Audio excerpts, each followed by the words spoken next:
चलिए बच्चों, आज के हम इस वीडियो में पढ़ेंगे मिसिंग वैल्यू के क्वेश्चन कैसे सॉल्व करने हैं। अभी तक हमने देखा अरिथमेटिक मीन में individual series, continuous series, discrete series, उसके बेसिक पार्ट को देख लिया, मोर देन लेस देन के क्वेश्चंस भी देख लिए।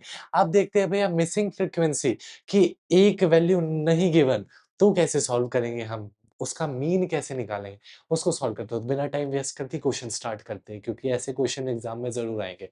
चलिए स्टार्ट करते हैं। अब यहाँ पे सबसे पहला क्वेश्चन दे रखा है आपको कि आपको मीन फाइंड आउट करना है और sorry missing value find out करनी है when the arithmetic mean is 68।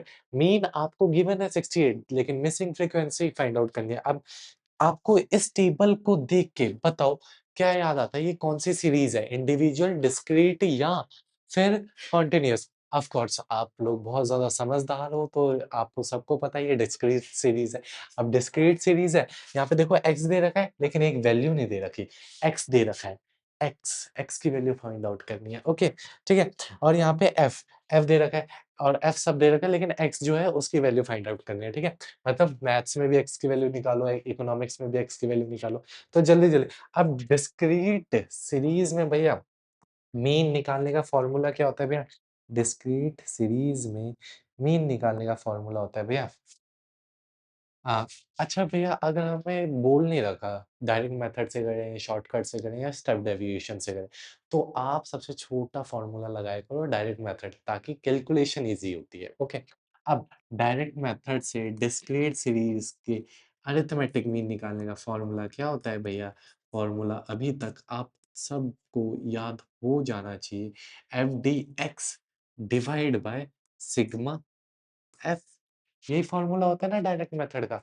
हाँ यही होता है भैया, डिस्क्रीट सीरीज में डायरेक्ट मेथड का यही फॉर्मूला होता है। ठीक है, अब हमें चाहिए f और x का मल्टीप्लिकेशन, और f और x का मल्टीप्लिकेशन कर देते।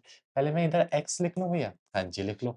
x कितना है भैया, 50, 50, 55, 60, और फिर यहाँ पे x है, फिर यहाँ पे 75 है, 80 है और 85 है।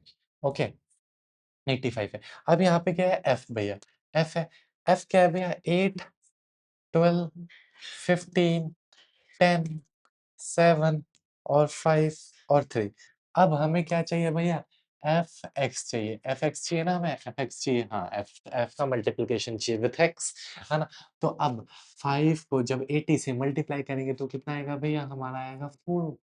अब 12 को 500 से 55 से मल्टीप्लाई करो, फटाफट अपने कैलकुलेटर्स निकालो। अगर आप ग्रेजुएशन में हो, अगर 11th क्लास में हो तो करना पड़ेगा बेचारों। ठीक है, तो 55 इंटू 12 तो कितना आएगा भैया, इतना आ जाएगा। और फिर 60 इंटू 15 तो कितना आ जाएगा, 900। और 10 को जब x से मल्टीप्लाई करोगे तो कितना आएगा, 10x आएगा, है ना। अब 7 को मल्टीप्लाई करोगे 75 से, 75 इंटू 7 इज इक्वल टू 525।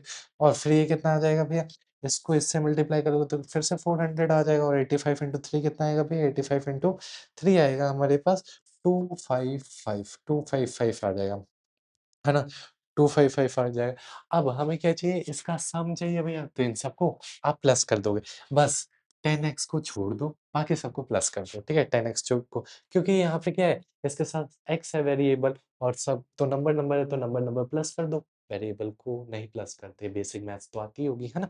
तो फिर उसके बाद अब 400 plus 660 plus 900 plus 525 plus 400 plus 255, है ना। तो ये कितना है, 3140, और प्लस यहाँ पे क्या है, 10x, 10x है ना, 10x को कैसे भूल सकते हैं, x की वैल्यू निकालनी है हमें, प्लस 10x। और हमें किसका सम चाहिए भैया, f का सम कर लेते हैं फटाफट। f का सम जब करेंगे तो भैया कितना आएगा भैया, 8 plus 12 plus 15 plus 7 plus 5 plus 3, 8 plus 12 plus 15 plus, okay 10 plus 10 plus, हाँ ये आ जाएगा 60 भैया। अब जब 60 आ गया तो पुट कर दो, इसका क्या आया भैया, ये रहा 3140 प्लस 10x भैया। और इसका सम कितना आया भैया, 60। और हमें ये मीन, मीन तो गिवन है भैया, मीन कितना है भैया, 68। तो 68 इधर पुट कर देंगे। ठीक है, ये डिवाइड में अभी उधर जाके मल्टीप्लाई हो जाएगा, मतलब 68 multiply 60 is equal to 3140 plus 10x। अब 68 मल्टीप्लाई बाय 4, तो ये आ जाएगा 4080 और आ जाएगा यहाँ पे 3140 प्लस 10x। अब प्लस में है, उधर जाके क्या हो जाएगा माइनस, मतलब 4080 माइनस 3140 और बराबर में क्या आ जाएगा 10x। जब इसमें से हम माइनस करेंगे 3140 तो आ जाएगा 940 और 940 इज इक्वल टू 10x। अब ये डिवाइड में जाएगा तो 940 divide by 10 is equal to x। तो 0 से 0 घटा तो x की वैल्यू क्या आ गई हमारी 94। तो आपकी x की वैल्यू कितनी है भैया 94। ओके, आई होप आपको मिसिंग फ्रीक्वेंसी कैसे निकालनी है इन डिस्क्रीट सीरीज ये समझ आ गया होगा। ये करके जाना क्योंकि मिसिंग फ्रीक्वेंसी के क्वेश्चंस आते हैं एग्जाम में। आई होप ये क्वेश्चन समझ आया हो